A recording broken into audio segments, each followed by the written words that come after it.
if a Muslim marries a Christian woman, does she have to accept Islam? Well, she doesn't have to accept Islam. It will be best if she does. But why the ruling was stated in the first place in ayah number 5 of Surah Al-Ma'idah, in which Allah subhanahu wa ta'ala says, اليوم أحل لكم الطيبات وطعام الذين أوتوا الكتاب حل لكم وطعامكم حل لهم والمحصنات من المؤمنات والمحصنات من الذين أوتوا الكتاب من قبلكم إذا آتيتموهن أجورهن محصنين غير مسافحين ولا متخذي أخدان. This ayah indicated a lot of ahkam with regards to food consumption, the meat, and which meat should be eaten and which meat should not be eaten, and also with regards to marriage. So he said, وَالْمُحْصَنَاتُ مِنَ الْمُؤْمِنَاتِ وَالْمُحْصَنَاتُ مِنَ الَّذِينَ أُوتُوا الْكِتَابَ مِنْ قَبْلِكُمْ. It is permissible to marry a chaste Muslim woman or a chaste Ahlul Kitab woman, which is either a Jewish or a Christian woman, provided she is a chaste woman. Chastity is a condition which is mainly neglected.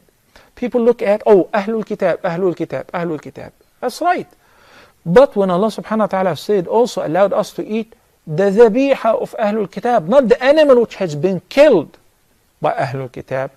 So if a Kitabi, a Jew or Christian, strangle an animal, he can eat it. As a matter of fact, if a Muslim shot an animal to death, he can eat it. It's haram. And if a woman, a Muslim woman working in a nightclub, in a bar, you're not allowed to marry her. She's not muhsana. A woman who has an illicit relationship, even if she is a Muslimah, you're not allowed to marry her. Then if she is Christian, Jewish, but she's not chaste, then this marriage is not permissible. It's invalid. But the ayah says, Kitabiyya, Ahli Kitab. So if you marry a chaste Christian woman or a chaste Jewish woman, it is permissible, even if she does not change her faith. My advice, and I'm not making the halal haram.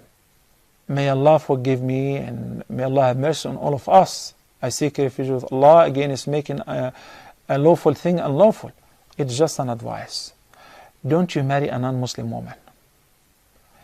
Don't you marry a non-Muslim woman, particularly in a non-Muslim country. Why?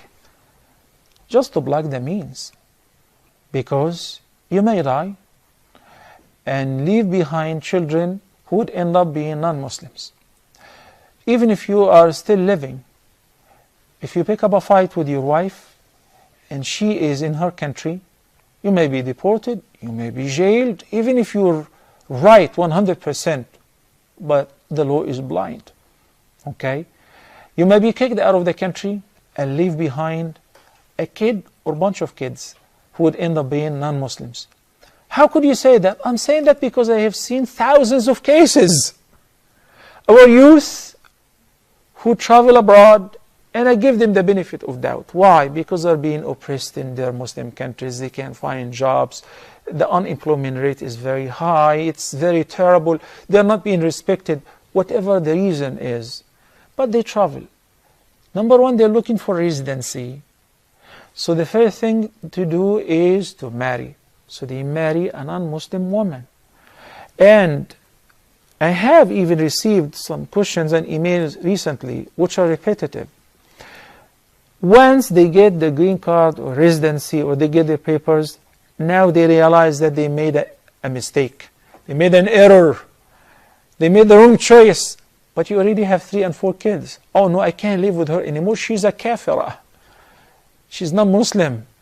And she eats pork. She's been eating pork so long as you're waiting for your green card. She's been drinking.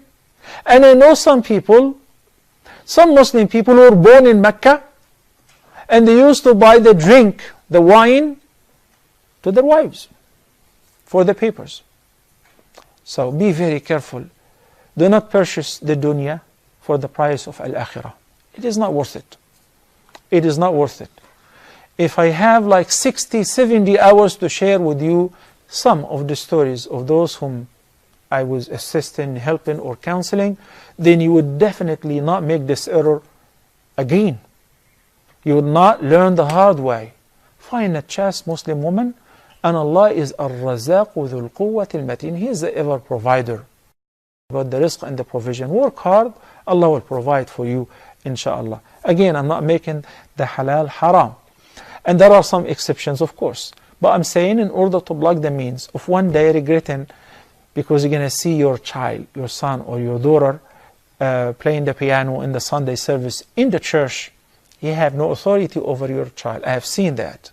I have seen parents regretting, wishing that they didn't get the green card or residency or the passport, and they would be free from all these sins and burdens. But it is too late. So beforehand, this is an advice. You may take it, you may leave it. May Allah the Almighty guide all of us to what is best. Huda TV's social media sites are the best way to contact us from anywhere around the world. Stay connected with Huda TV's latest news and programs through Facebook, Twitter, Google+, YouTube, Skype, and Instagram. It's fast and easy. Stay up to date with your favorite shows and scholars today. Huda TV, a light in every home.